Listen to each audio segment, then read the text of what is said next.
Okay, so we're going to start. We have our presenters ready, and so if you'll get back to your chairs, I'm going to kind of push this to give them fair time.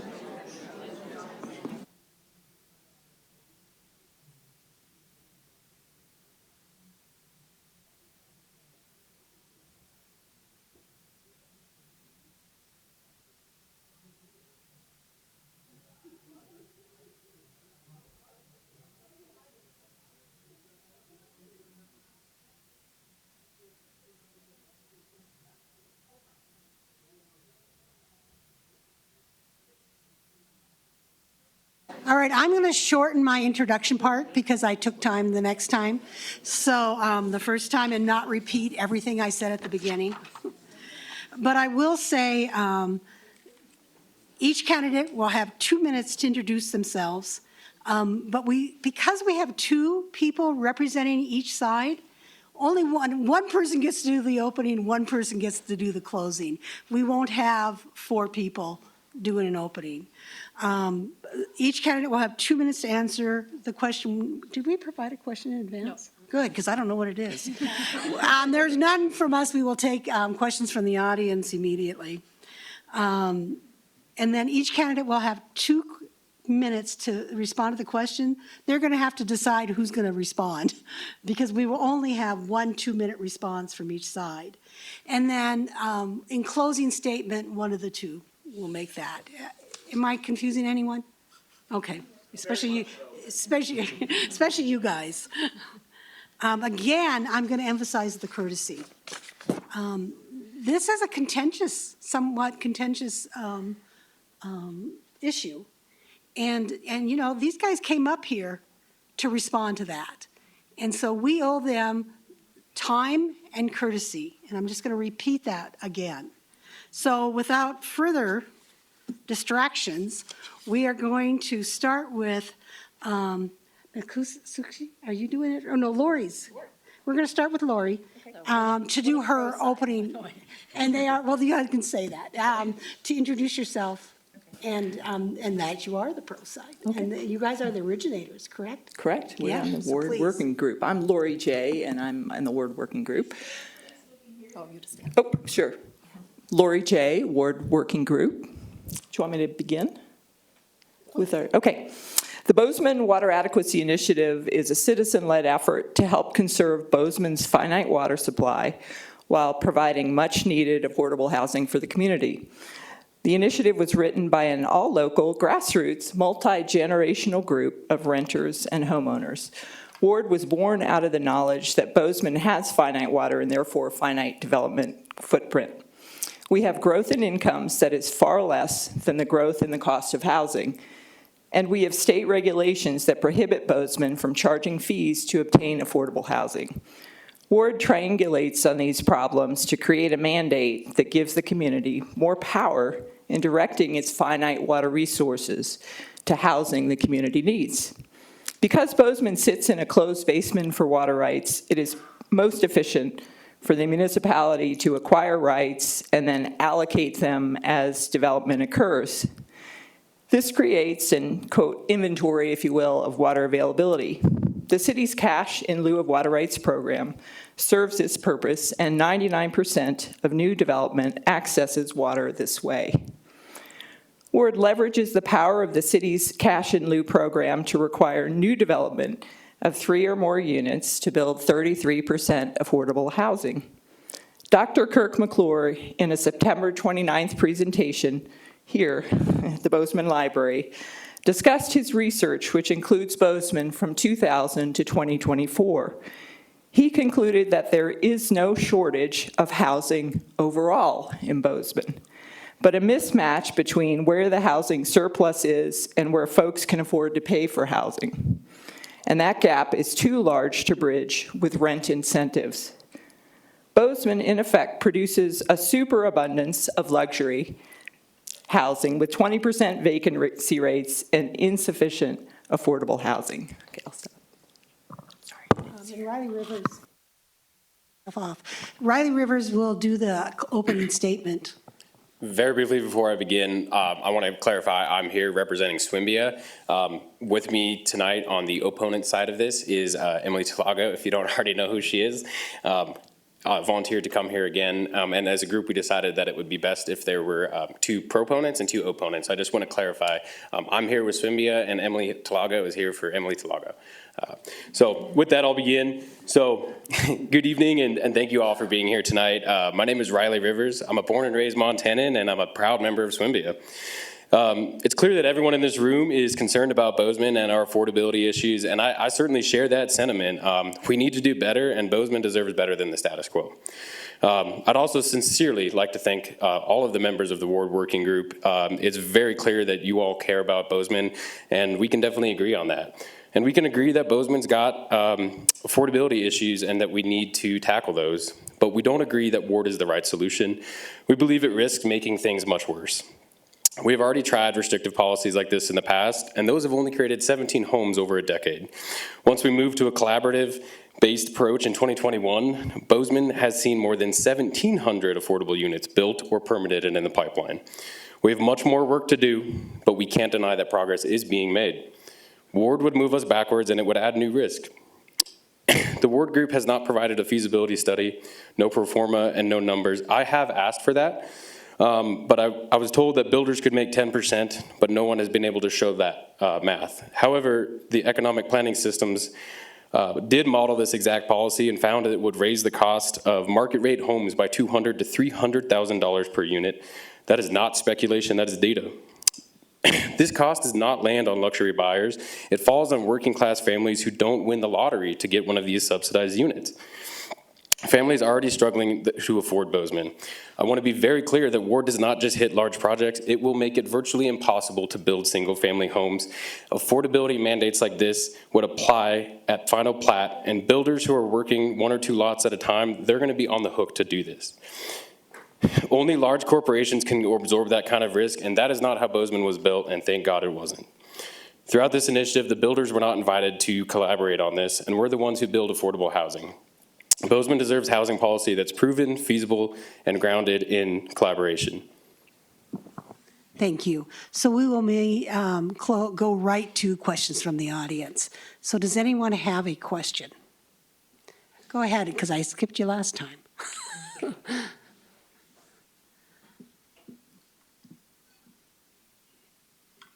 Question is posed to Ward. Clear, I am Jerry Pate. There's been some question of whether or not I have. Independent third-party reports clearly state that passage of Ward will harm the Bozeman economy and will not create additional. What's your question? I am getting there. Please. The Ward Working Group has openly denied the credibility of these reports. What happens if third-party reports are correct and the Ward Working Group, your initiative, is wrong?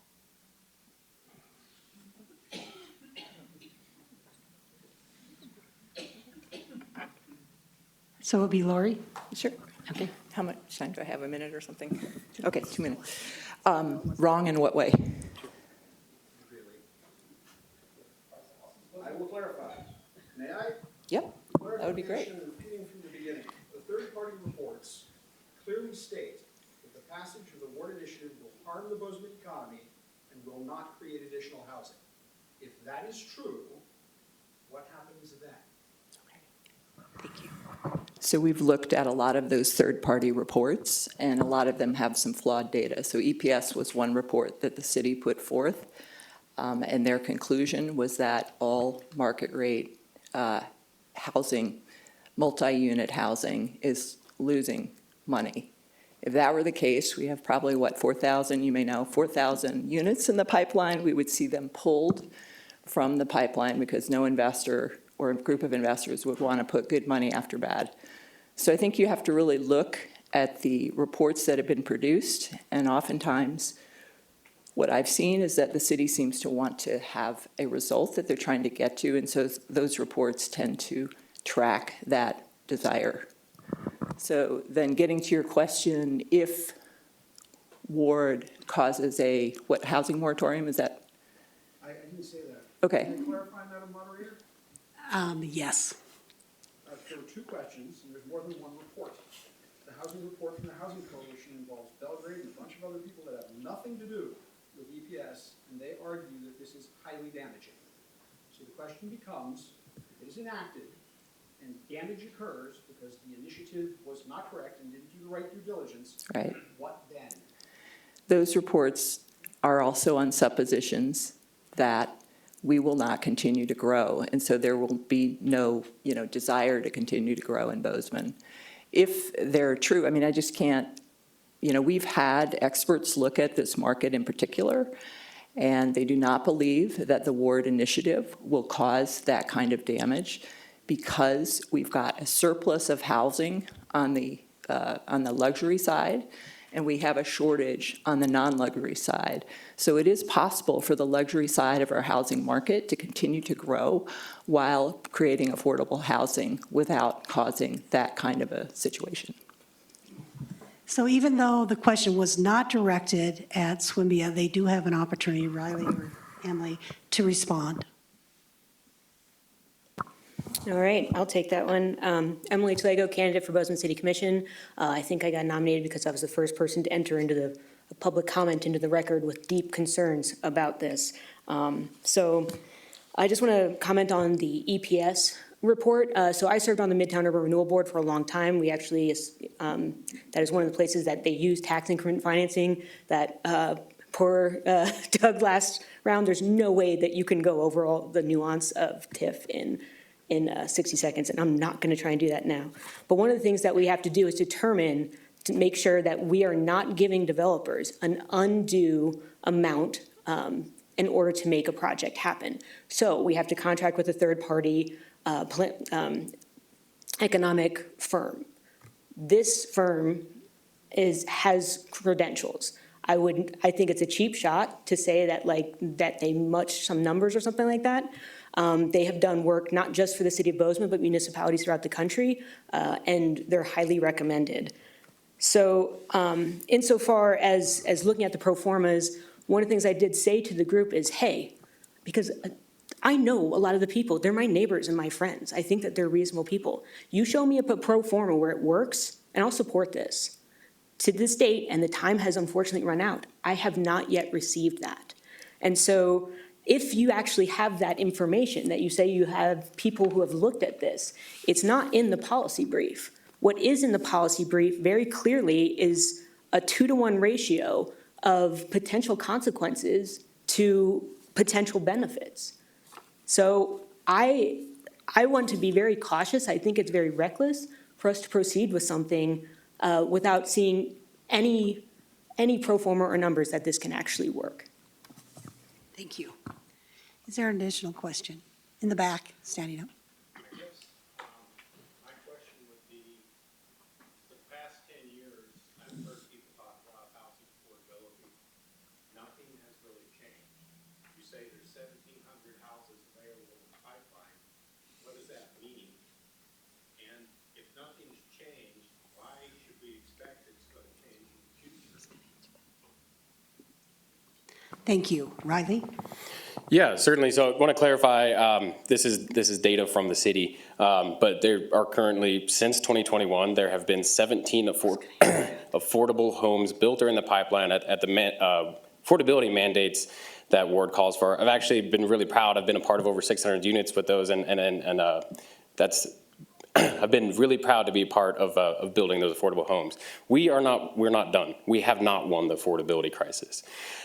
We need time to see the real effects of this, and ultimately, we got to take a look at the vacancy rate that's currently in town. I think we need to celebrate that. It will take some time for all this multifamily that flooded the market recently. Leases don't expire overnight, and so we saw such a huge increase of units hit the pipeline recently here, but we're seeing rents go down. I'm a renter. I don't own a house.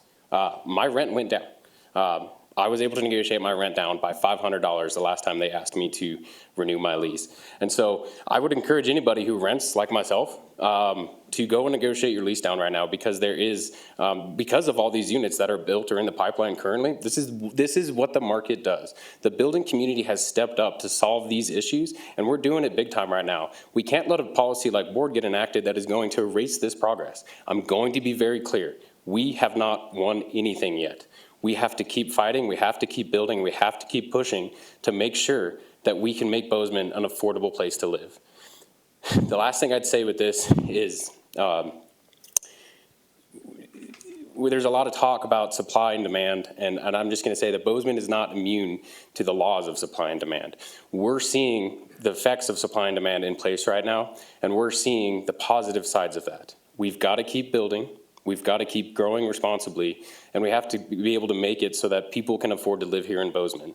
So that's where I got it. Thank you. Natsuki? I think that's a great question. I think the status quo has led us to this point where it would be pretty ridiculous to assume that if we just keep doing the same thing, we're going to catch up on the affordable housing needs. As was mentioned before, water is a finite resource, and we can't just keep building unaffordable housing, assuming that eventually that'll trickle down to a level that people can afford. So we need to start building housing differently. So some things have changed, unfortunately. When the city tried inclusionary zoning back 2017, we were trying to define affordable housing at $230,000 as an affordable unit. This initiative defines an affordable for sale at $500,000. If builders can't do that, then who are we building housing for? We're asking for 1/3 of the for sale to be affordable at that rate. Affordable rentals be affordable for someone who can pay like a 2-bedroom for $1,600. That's the kind of market that we need to start forcing some of our housing to be. Mentioned the 20% vacancy rate. That's an unhealthy vacancy rate. That means that we're building housing that people can't afford. So sure, maybe you get a month off, but it's not fixing the market here. Maybe you have to sign an 18-month lease and you get one month free. So those rent reductions aren't changing the market, and we can't wait for that to trickle down. The last thing I'll mention is that those 1,800 units that were mentioned, those are all using low-income housing tax credits, and those are going to be affordable at that 60% AMI level. They would not be impacted by ward. So if we are doing enough for affordable housing, then let's do that plus more with the other non-affordable units. I have to answer one more comment about the affordable housing incentives. The city has tried to rely on incentives such as giving away parking and height increases to try to get affordable housing. They said the best we can hope for that is 5% if we give them away as much parking as they want or more height. Unfortunately, the state legislature said any new apartment complex doesn't have to provide parking anymore if each of those units are 1,200. So if we're going to get apartment complex that provide no parking, let's at least have some of those units be affordable. Thanks. Any more questions? Go ahead. In the red shirt, whatever color that is. My question is for either Wiley or Emily. So it seems to me that we spent a lot of time talking about whether or not we're running out of water. I think it's immaterial. I mean, I think we have a bunch of community resources, open space, reasonable traffic, reasonable rates of change, established neighborhoods and edge transition zones, reasonable access to the amenities around Bozeman and water. There's one. Water is the easiest to quantify, which is probably what we're talking about.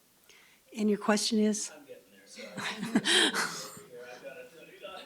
But, so my question for you all is, it seems to me that it's reasonable for the community to decide whether if we're going to invest these community resources, don't we want to be sure that we're getting stuff that the community needs? And that's what I was hoping you two could address, because it seems as though the board opponents don't address that. It's a fantastic question. We need to build responsibly, and we need to manage both the need for affordable housing and we need to manage the need for water.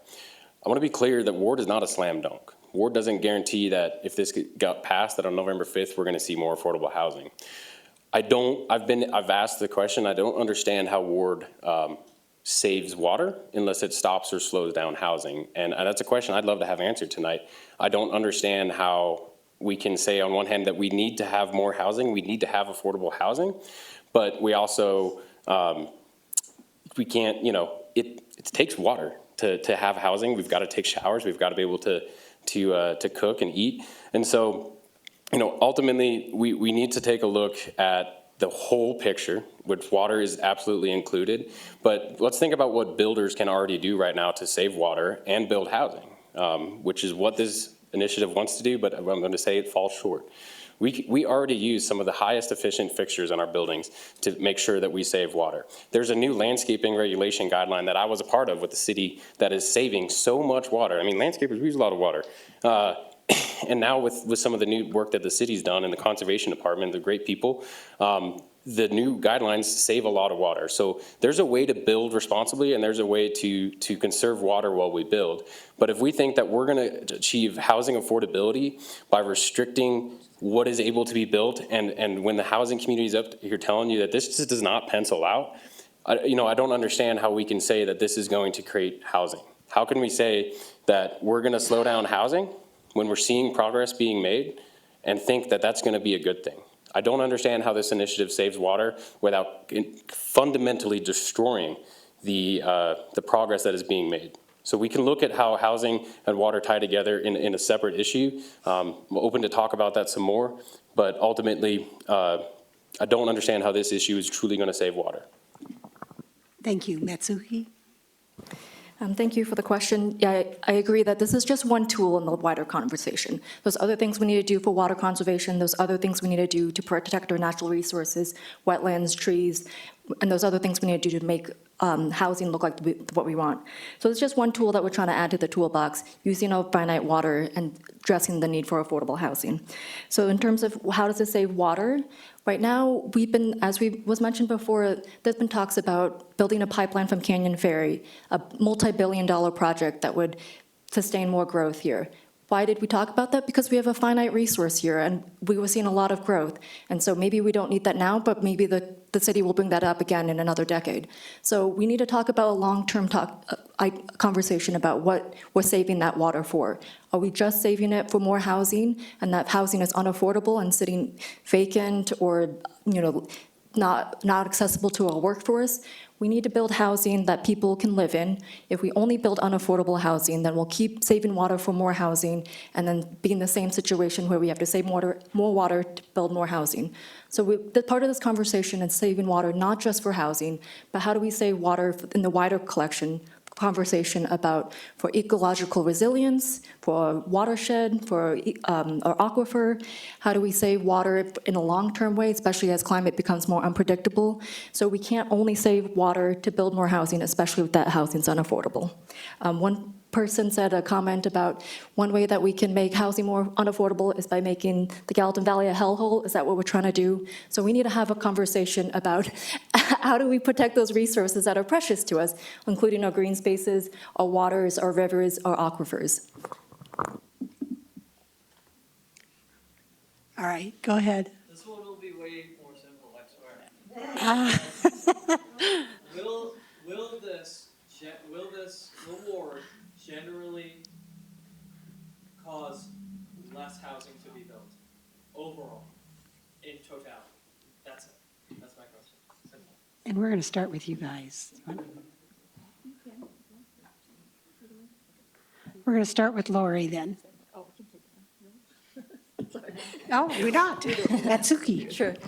I think that's speculation. We don't know. It's hard to predict the market. I think we've seen now a lot of projects. Again, going back to that EPS study that was referenced by the city, that showed that multifamily projects now are unfeasible. Why? Because we've overbuilt this product that people can't afford. So someone last night at another conversation about Word said, nobody's pulling a permit for multifamily in this economy. Why? Because we've overbuilt this, we've oversaturated this product. So the market's unpredictable. Investors are adjusting. We're already seeing a slow in growth. Is that because we built the wrong product? Is it because that housing that we built is unaffordable? So there's a lot of unpredictable stuff in the market. Things have slowed down for other reasons unrelated to Word, whether it passes or not. So will Word slow down growth? We don't know. But is affordable housing still possible? Yes, absolutely. Again, going back to those 1,800 units that were talked about under construction or in the pipeline, most of those are using credits that are 50 to 100% affordable rentals. So those would be possible. People have talked about, I mentioned last night, there was also projects that proposed having starter homes that could be under $500,000 for sale. If that's possible, then that's well above the affordability threshold as well. So I've heard builders say that we can build $500,000 townhomes and you're making it impossible. That's all we're asking for a third of the units to be for sale. So if they say it's possible, then I believe them, it's possible. Thank you. So to clarify, your question was, will Ward slow down housing? Yes, it absolutely will. They say so in their own policy brief. They say that, sorry, it's really small writing. Inclusionary zoning models such as Ward, I'm gonna start over. So I'm a landscaper, I plant trees, this is all new to me, but I do know about affordable housing. This is not, there's no, I've asked for a pro forma from the Ward folks. They're fine people, but I have not been able to see that. We've seen what's going to happen. We know that if you're gonna build a 30-home subdivision underneath Ward, based on some pretty generous, land costs that I think were way too low, based on, if you look on Zillow for land costs right now, based on that, we knew that under a 30-home subdivision, developers would lose over $800,000 in that model. I don't know anyone who would want to be able to go to work and say, I'm going to lose $800,000. Yes. Would you want to go to work tomorrow and be required to still go to work and say, just do it for free? It's just not going to work.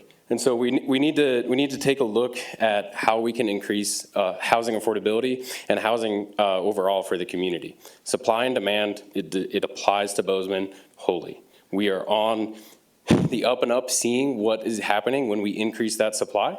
And we need to, as renters in this market, we need to go out there and negotiate our rents down. It's totally capable. This oversupply of housing, if that's what you want to call it, the multifamily that hit the market, yeah, we're probably not going to see a whole lot of multifamily built for a while, but now we can switch back to building single-family homes if Ward doesn't pass. We can get to the American dream of being able to buy a home if we increase the supply of single-family homes. But we need a mix of housing overall in order to achieve the goals and be able to allow everyone who wants to live in Bozeman, whether that's an apartment or a single-family house. Should we respond to, they mentioned a Yeah, policy brief? yeah.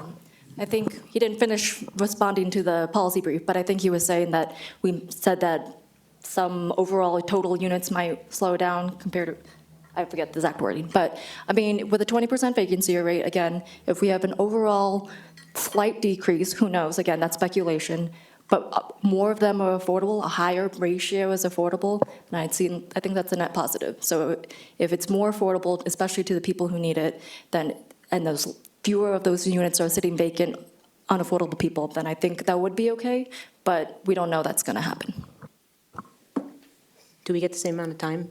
No, because you mentioned them, they get 1 minute to respond to that. Thank you. Did I see a hand back there? Jane, we need to go to closing. Oh. We're at time. Oh, no. Oh, no, we're not. Yeah, we're not. Go ahead with your question, please. Ron, I'm just curious, as far as these 1,800 homes that are, they're homes or apartments or what's coming down the pipeline? Apartments. You mentioned these new affordable housing that's coming on the market. They're not here yet, but they, Is the question directed to me? yeah, sorry. So just to be clear so everybody can hear it, so the question is, are the 1,800 housing units, are they apartments or are they homes? Yeah. I think overall they're a mix. I know that my company we were very proud to work on an apartment that was 100% affordable at 60% of AMI this summer, and that's been great. How much is that? How much is what? Yeah, you're talking 60% of the AMI. To me, the AMI is totally out of whack here. Yeah. I mean, the housing authority, okay, the urban housing authority stipulates that, so it's just like, if you're building these places, it's still 60% of the AMI, we've seen that housing, how many people can afford that? Certainly. So, I mean, I ran some numbers on what 60% AMI means for a two-person household. You do not qualify for 60% of AMI if you make $14 an hour. You no longer qualify under a two-person household. If 120% of AMI for the for sale units, that's $28 per hour. $28 per hour, you no longer qualify to buy one of these affordable houses if they were built. At $14 per hour, you don't qualify to rent one of these affordable units if they were built. And these are the 60% and the 120% AMI that Ward is using, and I'm going to be very clear that was extremely easy math based on what the AMI rates are for a two-person household, like a couple that's got together, divided by 2,080 working hours in a year. $14 per hour, you don't qualify anymore for this. $28 an hour, you don't qualify anymore for this. If you're making $14 an hour in the city of Bozeman, give me a call.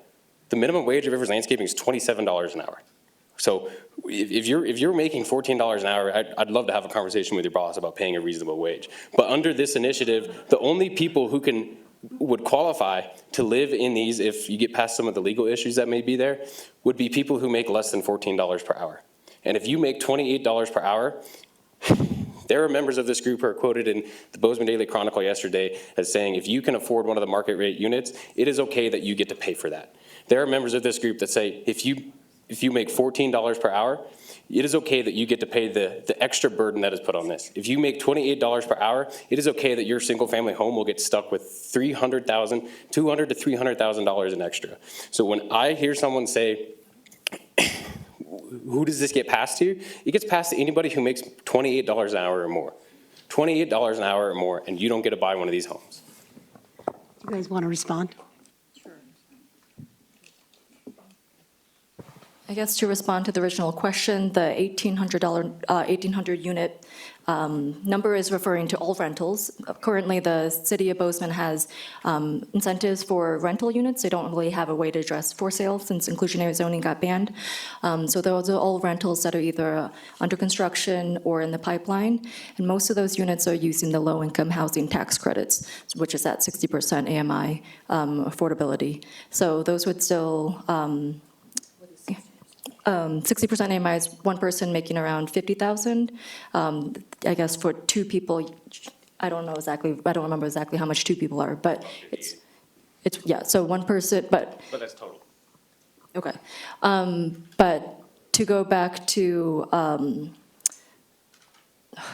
lost my train of thought. Yeah, the Ward initiative starts at 60% of AMI and Yeah. income averaged. Yep. Okay, well, yeah, I guess I'll just leave it at that. I don't remember what the original question was, sorry. I'm sorry, we ran out of time for questions, but thank you. Do you guys want to do, I don't know, not official, but a quick closing statement?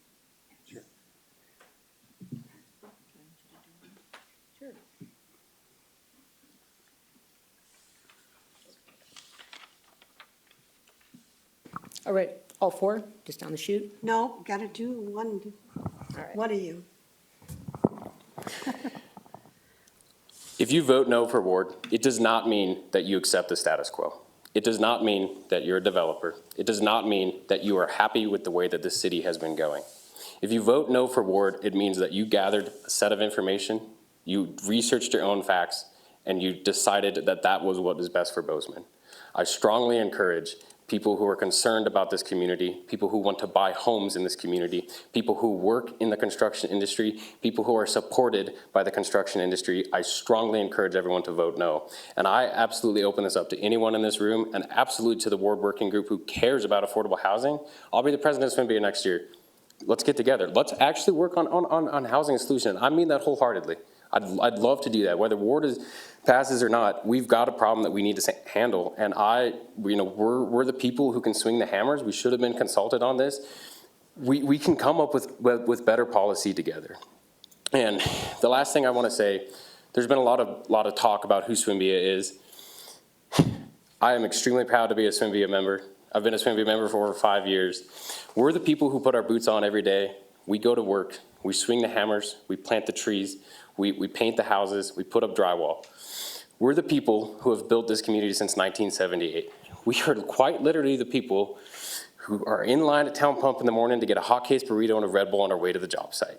That is who SWMBA is. We are building this community. And when we see a policy that is going to negatively affect not only the building industry, but Bozeman overall and affordable housing that we build every single day, I was on an affordable housing project today. When we have a policy that very well could stop and erase progress that is being made, we need to really take a hard look at what is going to happen from that. The building industry wasn't consulted on this. The people who swing the hammers every day. We need to collaborate. We need to work better on how we can have better policy. And that's going to start with the city. The city's to blame for a lot of stuff that's going on in the building industry and what makes it hard to get housing. But that's who we really want to be focused on working with, and understand that as a whole community, the city, people who care about water, that we can all work together and we can come up with a really good solution, because we're not there yet and we need to get there. So my name is Natsuki Nakamura. I'm a member of the Ward Working Group and helped write this initiative. The Bozeman Water Adequacy Initiative is about giving Bozeman residents a lasting voice in how our finite water is allocated in new development.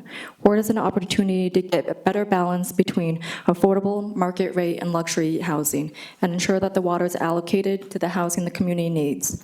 Passing Ward would sprinkle affordable housing into mixed income developments across Bozeman, rather than having segregated areas for affordable housing or having two tiers of housing, one for affordable, one luxury. I'm thinking about water conservation. If we are only conserving water to build more housing, but the housing being built is not meeting community needs, we will consume more water supply before building an adequate supply of affordable housing. If we are only conserving water to support more growth, we are not able to conserve water for ecological reasons of maintaining our watershed and aquifer health, or for the resiliency during uncertain climate conditions. We have tried relying on incentives. We tried the status quo. And the affordability hasn't trickled down yet. The Bozeman Water Adequacy Initiative is a citizens-led initiative to help address these issues of water conservation and affordable housing. 5,800 residents signed to give Bozeman voters a chance to vote on it. I encourage folks to vote yes this fall. Thank you. Thank you for our presenters tonight. And I also like to thank tonight's sponsors, who are the Bozeman Area League of Women Voters and the Bozeman Public Library. If you have not registered to vote, the big ballots will come out mid-October. Well, I think they're going to mail them the 17th. So ballots are soon to be out. Please register to vote. If you need an address change, note that if you have moved, you do need to fill out a form to get an address change. This is a mail-in ballot only. So thank you and good night. Oh, and